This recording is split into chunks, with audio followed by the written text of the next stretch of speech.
on my Substack, drmarkgopin.substack.com. I want to follow up with you on a Substack I had written, an essay I had written on working with narcissistic leaders, which is a very timely and essential um issue for us in these very tumultuous times where leaders of the world, very, very powerful men, are very unbalanced and suffering from often from certain disorders that are very typical of people who have reached unlimited amounts of power. This is something that has happened time and again in history. It's having its new forms today that sometimes can even occur within democracies. It's also the case that there are leaders of companies that have no pretense to democracy, and those companies have become so powerful in the hands of billionaires and the direction of our economy today, where, for example, Palantir or SpaceX are more powerful in terms of their total valuation than most of the countries on Earth, which means that the absolute power that can accrue to a CEO and also have some damaging results in terms of their mental psyche is something that we may be increasingly facing in a world with so much concentrated capital power. I want to specifically talk about something that I wrote about this past week regarding an extraordinary encounter or set of encounters from July 7th to July 8th of the NATO meeting uh, that took place, and specifically the interaction between President Donald Trump and Secretary General of NATO named Mark Rutte, Rutte. And I observed a set of descriptions of their encounters over those 2 days by different journalists. I was particularly taken with a very insightful set of observations um, uh, by Sabag, and that Guardian article is something that you can see in my essay quoted. There's a previous essay guiding uh, narcissistic leaders that I published last week, but I want to reiterate and go in deeper with some of the questions that I have raised in that essay and that I want to talk to you about. And that is that I don't want people to get the impression that because I came up with a methodology of interaction with a narcissistic leader, that that means that what that narcissistic leader does is morally acceptable. What I am trying to get at is that in the moral calculus and the moral complexity of the world we live in, I've tried to make methodologies that I've called compassionate reasoning, where you have to make many calculations of what is the best possible outcome in terms of the saving of as many lives as possible, or of adhering to principles while at the same time making the world safer. That this kind of complicated cognitive moral complexity, that's what the neuroscientists call it, cognitive complexity, which exists in certain part of the brain that calculates how to deal with multiple facts all at once, and how do you deal with a narcissistic personality disorder victim who is particularly contradictory and constantly injured and constantly ready and needing and desperately demanding flattery and praise, and at the same time saying and doing outrageous things. This is not as uncommon as people think in history. It is just that we are in a time when this is particularly noticeable in terms of the danger this poses to the world and the danger this poses to the United States, but also the increasing danger this presents when one billionaire or another has more power than half or most of the countries in the world due to the assets that he may be overseeing. So narcissistic personality disorder, NPD, is a very specific disorder, but it is a disorder that, unlike depression, unlike anxiety, unlike bipolar disorder, is something that is often goes untreated and undiagnosed because it has the impression and really illusion of high functionality. And in fact, some of the characteristics of narcissistic personality disorder make somebody very suitable sometimes for grandiosity, and for the kind of grandiosity that unfortunately many people are looking for in terms of obedience, in terms of the world that they want to be led in. And that is particularly vulnerable and requires a whole separate set of essays of how we can educate our populations in democracies to not be fooled by narcissistic behavior, particularly malignant narcissism. There are telltale signs of this. These are well known in various circles, but not well known enough for the average consumer and the average voter to be more educated about what he or she will not buy into as he or she surrenders to a leader incredible power over their country or over the world. I want to get into what I call the Rutte method, because there was a particular encounter between Mark Rutte and Donald Trump that says to us a lot about how, when the stakes are very high, and the stakes are very, very high now, that the NATO alliance is basically the only thing standing in the way of either the destructive nature of Donald Trump or the destructive nature currently of Mr. Putin's Russia. This is between a rock and a hard place of NATO, and it is the greatest concentration of democracies in the world that needs protection. It needs quick thinking. And in that regard, there may be other things that we do and that millions of citizens are doing around the world to oppose policies that are fascistic, that are wicked, that are sadistic, even, and they are opposing those policies on the ground, even as we speak, in many cities of the United States and in many other places in the world, where, for example, tremendous risk to life and limb in Iran and in Russia and other places where people are trying to protest destructive and self-destructive policies of uh, of um, of countries. What I want to talk about is that sometimes those who are in charge of very powerful agencies in terms of national defense or international defense have to make calculations in the moment to deal with somebody who is saying delusional things or who is saying sadistic things and then wants support for that. I want to own this country. I deserve this country. And then how do you manage that? So I wanted to recount what happened that was extraordinary in this moment that may give us a clue as to a method. And that is that Secretary General of NATO, Mark Rutte, took the opportunity to take hold of a situation that was deteriorating rapidly. And that is that because Donald Trump didn't get his way with Greenland and with Denmark, he wants to take Greenland, and he says so. And naturally, the leader of Denmark and others have to say no. They have to oppose this insanity, especially from a supposedly democratic country that has thousands of nuclear weapons that says, I'm going to take a country. Then, at the same time, in the same meeting, this same president is going on in an insane way about how much the country of Spain is scum and worthless. And I don't want to deal with them. I'm cutting off relations with them.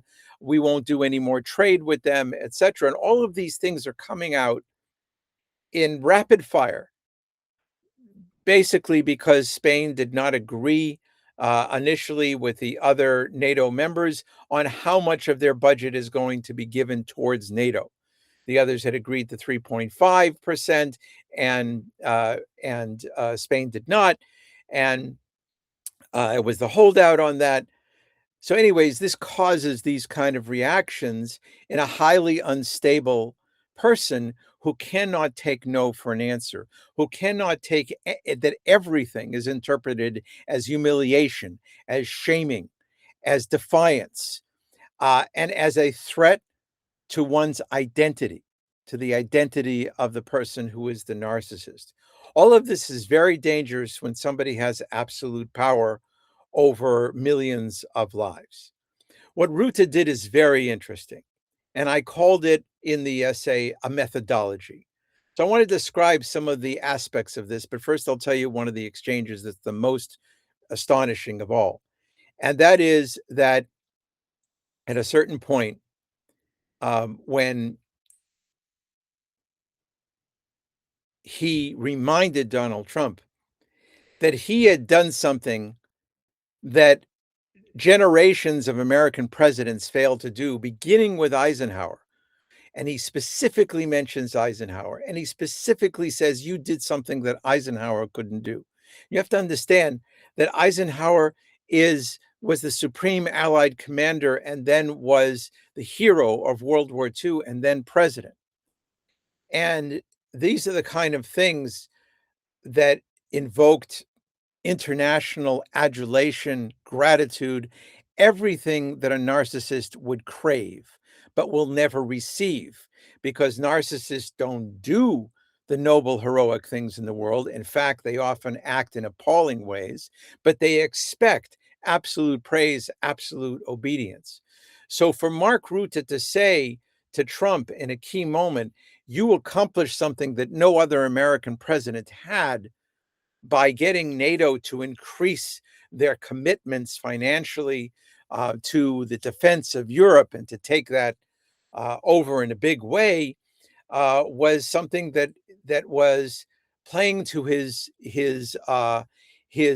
ego, but more than an ego, to that deep and strange and delusional space inside the narcissist that is running the United States at this point. And that changed Donald Trump's mood entirely. And it set the stage for subsequent sets over that July 7th, July 8th meetings, where he comes out of those meetings, Donald Trump, and says, I felt love in the room. And there was love there, and everything's okay with Spain. And he stopped talking about violently taking over Greenland and all of this other insanity, because he had been handled in a therapeutic way, I'm arguing, by the Secretary General of NATO, that can be described as a very particular methodology. And that methodology I would summarize in a couple of steps. The first route to move is victory reframing, which is that you help the narcissist to see that what's actually happening is a victory for them. It's actually not an assault. It's not a humiliation. It's not defeat.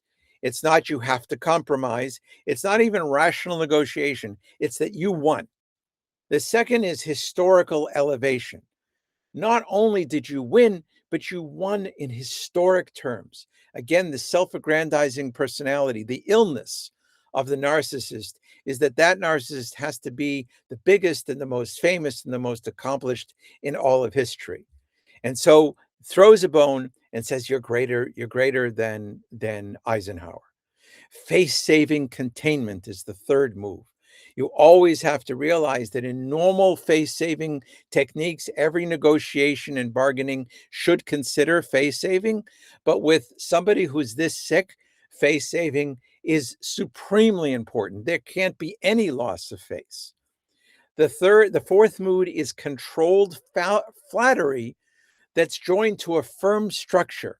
And that firm structure means a firm structure of commitment. In other words, you don't just leave them hanging with the latest flattery, because that happens all the time with all the sycophants in Washington. is that they surround this man and they just throw flattery at him and they hope they will escape without punishment, without consequences, without blackmail, without all of the things that they are terribly afraid of, because they're only operating from a space of fear. But Mark Rutte was not operating from a space of fear. He was operating from a strategic and therapeutic space of saving lives by securing the future of NATO and securing the future of democracy that could contain the aggressions that are coming at NATO and that are coming at Ukraine specifically at this point.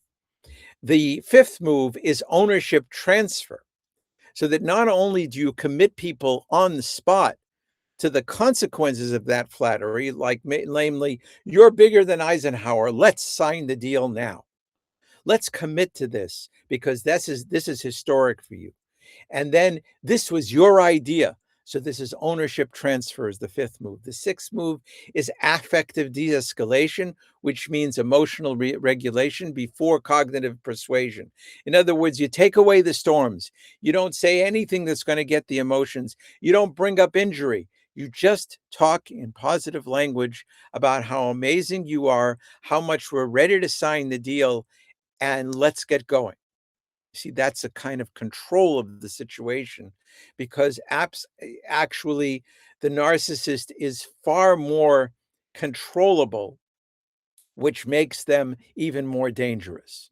So that, for example, if somebody is flattering them, who's a dictator in another country, and they're throwing these bones at them and they're saying these praises and say, by the way, we want you to suspend all of your intelligence on our country. Say, sure, because he's totally controlled at that moment by this enemy leader, because the enemy leader figured out something that Mark Rutte figured out. And many people would argue that this is why Donald Trump, in the room with Mr. Putin, gave away the store on American security, American interests for years now, because Mr. Putin knew how to handle this very unbalanced person. Mark Rutte is demonstrating that it doesn't have to be the case that just because you are humiliated and scorned and cursed, like Mr. Trump has done for years against NATO, that the NATO commander cannot turn around and get the better of the situation by de-escalating shaming and escalating praise to historic levels and then getting the commitment. It is a manipulation. And some would argue that manipulation is not helpful from an ethical point of view. But no, when lives are at stake, manipulation is good when all else has failed. And trust me, all else has failed with this very, very dangerous man. The final move is public symbolic management. In other words, you give the narcissist the opportunity to get lavish praise in public with symbols that can go away, that the narcissist can go away with. The narcissist craves a symbol like owning the reflection pool in Washington, and that has been thwarted by the corruption and the stupidity of the efforts around the wasted funds of $16 million. But all of those facts and those rational moral analysis of the failure of the reflection pool scandal does not help to get this person to actually treat the reflection pool with rationality and with an attention to the common good. That requires public symbolic processes. Now, I want to emphasize that the ethical danger of all of this Rutte method is very clear, and that is that this turns into appeasement and manipulation and institutionalization of flattery. And then how do you step back from that in terms of standing up for principles? Well, you do it by, when you're with this particular person in their company, it's one set of flattery and appeasement, but then you also continue with your opposition to everything that's corrupt, everything that's violent in other venues, but the interpersonal encounter with this particular person that the leaders of the world have to learn how to do better. They can learn from Mark Rutte. They can learn uh, from President Zelensky. They can learn from people who have stood for principle and at the same time not reacted to the humiliation and the attacks, and at the same time actually move things in a better direction. But I'm particularly fascinated by this method that Rutte is suggesting, that I'm suggesting is a Rutte method, and that we all learn how to deal with this particular narcissistic leader and others that may be emerging, that are emerging at the head of international corporations that are much more powerful than many nations on earth, and that we need the skills, the therapeutic and strategic skills to work the common good and work for institutional reform and safeguards and guardrails against such people being elected or appointed in the first place. But once they're there, and once they are a danger to everyone, this is a strategic, ethical direction that is necessary for the future of humankind. So thanks for joining me today. And please subscribe to drmarcgopin.substack.com and become a subscriber. And I'll be happy to put you on the mailing list. You can also friend me on LinkedIn and ask or send me a message on LinkedIn to be added. But you basically have to subscribe, and please consider supporting the research that is going on that you can read in the Substack. Thank you so much. And also consider supporting CRDC, the Center for World Religions, Diplomacy, and Conflict Resolution at George Mason University, which I direct, and it's completely run by donations. So I would appreciate your help, your participation, and I'm also keenly interested in your ideas, your intellectual and your common sense ideas about how to deal with the various challenges that we're facing. Have a great Sunday.